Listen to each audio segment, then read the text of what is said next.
সেয়া মই কণী 3টা এনেদৰে ফেটি আছোঁ প্ৰথমতে ইলেক্ট্ৰিক ব্লেণ্ডাৰৰ সহায়তে। তাৰপাছত এয়া গুড়ি কৰি থোৱা চেনি আধা কাপ দি লৈছোঁ। তাৰপাছত অলপ সময় এনেকৈ ফেটি আছোঁ।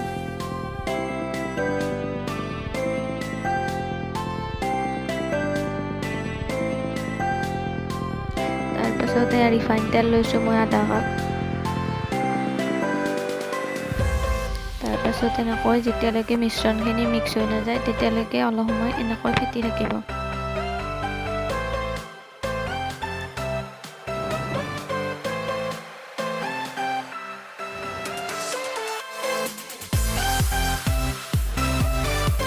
তাৰপাছত এয়া ময়দা ডাঙৰ কাপেৰে একাপ লৈছোঁ। তাৰপাছত এয়া কোকো পাউডাৰ মই 1 চামুচ দিছোঁ। তাৰপিছত বেকিং পাউডাৰ দিছোঁ 1 চামুচ।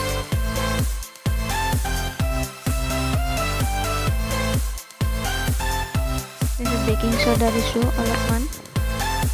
ভেনিলা এচেন্স দিছোঁ 1 চামুচমান। তাৰপিছত হেণ্ড ব্লেণ্ডাৰেৰে এনেদৰে মিশ্ৰণখিনি মিক্স কৰিছোঁ। যেতিয়ালৈকে গোটেইখিনি মিক্স হৈ নাযায় তেতিয়ালৈকে মই এনেদৰে মিক্স কৰি আছোঁ।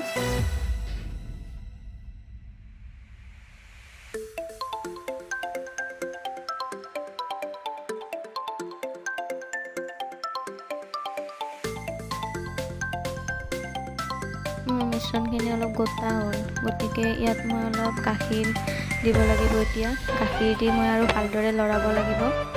এয়া মই গাখীৰ দি লৈছোঁ অলপমান। তাৰপাছত এনেদৰে লৰাই আছোঁ।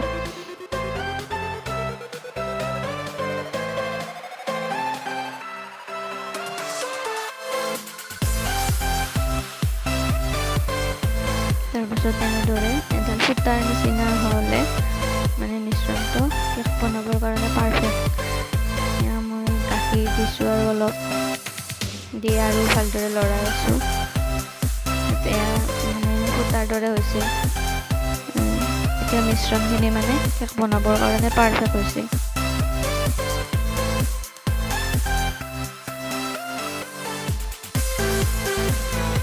এতিয়া কেকৰ টিফিনটোত মই এনেদৰে তেল অলপ লৈ লৈছোঁ। মানে ইয়াত বাটাৰ পেপাৰ দিলে বেছি সুবিধা হয়, কিন্তু মোৰ ওচৰত বাটাৰ পেপাৰ নাছিল বাবে মই এনেদৰে ৰিফাইন তেল দি লৈছোঁ। তাৰ ওপৰত অলপ ময়দা দি লৈছোঁ, যাতে মানে কেকটো হোৱাৰ পিছত যাতে টিফিনটোত লাগি নধৰে।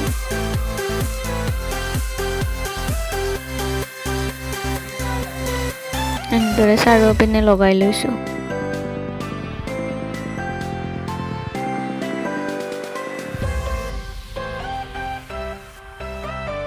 তাৰপাছত ইয়াত মিশ্ৰণখিনি ঢালি দিছোঁ।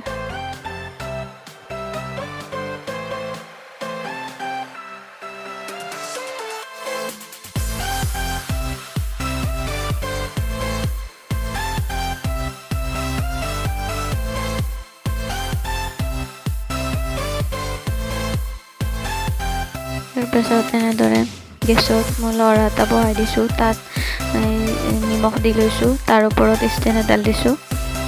এনেদৰে কেকৰ বাতিটো টেপ কৰি দিছোঁ, যাতে মানে কি সেই ফুটা হৈ নৰয় আৰু বস্তুখিনি।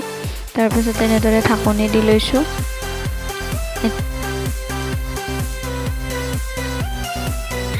তাৰপাছত এনেদৰে কেকটো মাজে মাজে ফুটাই চাইছোঁ, যেতিয়া চুৰিত লাগি অহা নাই কেকখিনি। তো এতিয়া মোৰ মানে কেকটো হৈ গৈছে। এতিয়া কাৰ্ডবৰ্ড এখন লৈছোঁ, তাত কেকটো এনেদৰে কাটি টিফিন বাতিৰ পৰা এনেদৰে ওলাই ল'ম।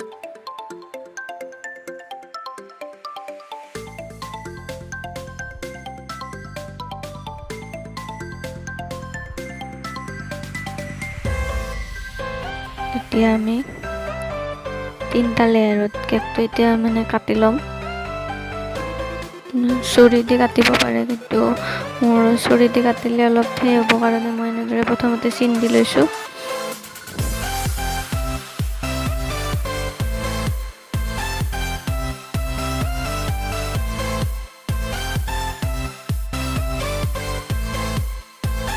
তাৰপাছত এনেদৰে টাকুৰিৰ সহায়ত এনেদৰে মই কাটি লৈছোঁ।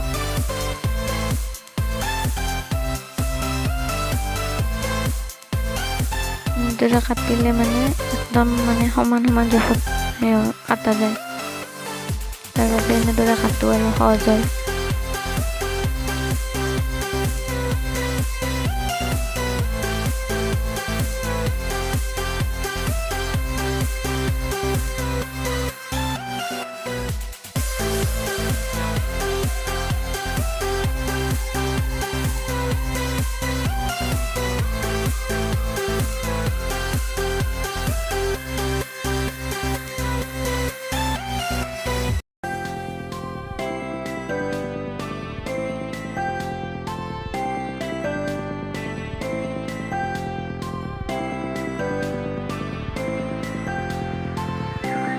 তিনিটা লেয়াৰত কাটি ল'লোঁ। এতিয়া হুইপিং ক্ৰীম লৈছোঁ। মই ময়দা লোৱা কাপটোৰে 1 কাপ লৈছোঁ।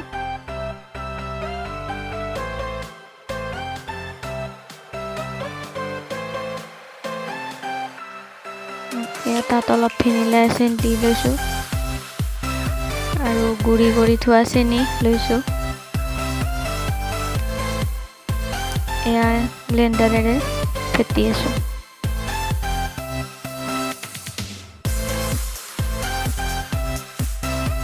প্ৰথমতে কম স্পীডত ফেটিছোঁ 3 মিনিটমান, তাৰপাছত লাহে লাহে স্পীডটো বঢ়াই গৈ আছোঁ। যেতিয়ালৈকে ক্ৰীমখিনি গটা হৈ নাযায় তেতিয়ালৈকে ফেটি আছোঁ।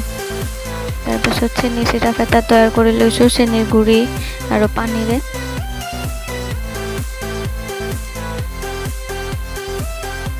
এতিয়া কেকটো আমি আইচিং কৰিম। ইয়াতে এটা লেয়াৰ দি লৈছোঁ, তাৰপিছত চেনি চিৰাপখিনি দি লৈছোঁ তাৰ ওপৰত চাৰিওফালে।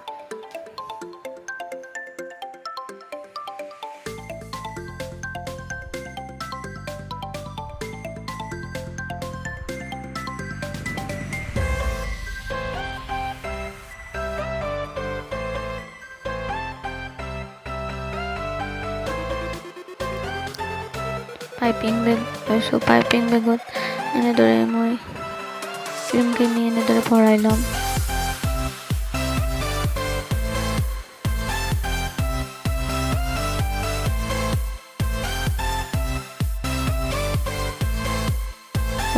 এতিয়া কেকটোৰ লেয়াৰৰ ওপৰত এনেদৰে ক্ৰীমখিনি এনেদৰে লগাই দিছোঁ।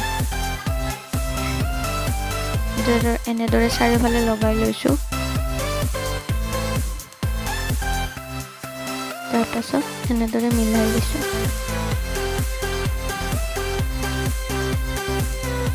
এতিয়া এটা লেয়াৰ হৈ গ'ল। এতিয়া মই ছেকেণ্ড লেয়াৰটো দিছোঁ। ছেকেণ্ড লেয়াৰটোৰ ওপৰত এনেদৰে চেনি চিৰাপটো দিছোঁ।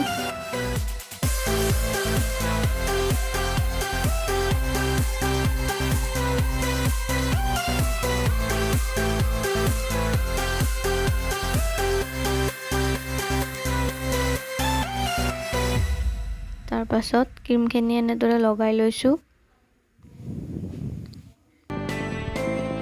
এনেকৈ ল'লে মানে বেছি সুবিধা হয় ক্ৰীমখিনি, তো এনেকৈ ল'ব।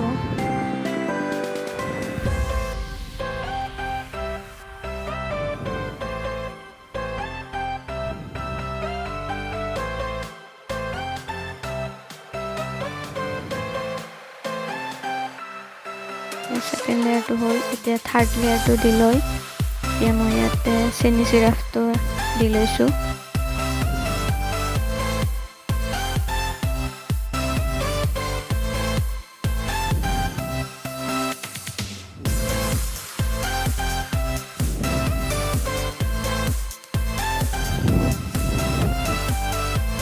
এতিয়া ক্ৰীমখিনি চাৰিওফালে এনেকৈ মিলাই দিব লাগিব।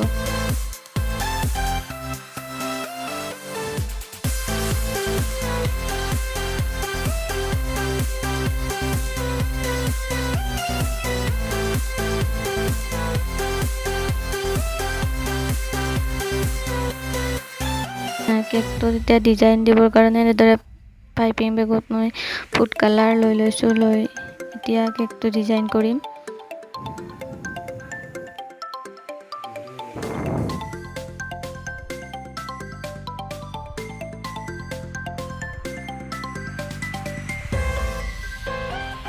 এনেদৰে কেকটো ডিজাইন কৰি আছোঁ। লাহে লাহে এনেকৈ দি গৈছোঁ।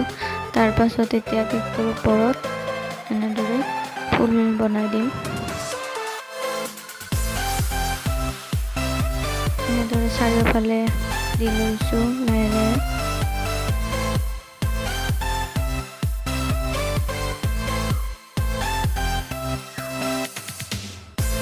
তাৰপাছত এতিয়া ছাইডতো এনেদৰে ফুল বনাই দিছোঁ।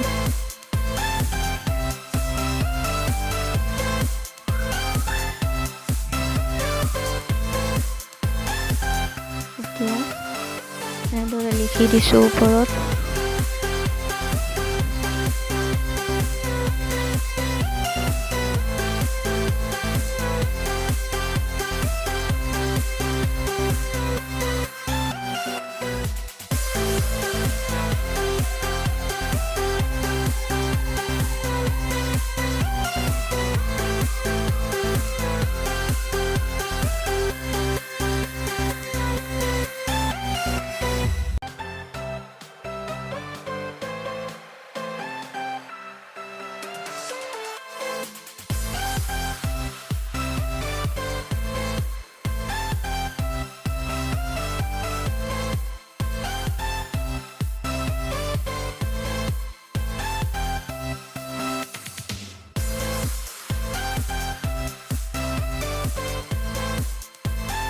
কেকটো ৰেডি হৈ গ'ল। এতিয়া তাৰ ওপৰত এনেকৈ ডিজাইন বনাই দিছোঁ, সৰু সৰু মণি দিছোঁ।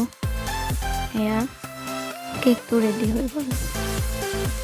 চাওক, ধুনীয়া কেক এটা ৰেডি হৈ গ'ল। আপোনালোকে যদি মোৰ ভিডিঅ'বোৰ চাই ভাল পায় তেনেহ'লে লাইক, কমেণ্ট, শ্বেয়াৰ আৰু ছাবস্ক্ৰাইব কৰি দিব।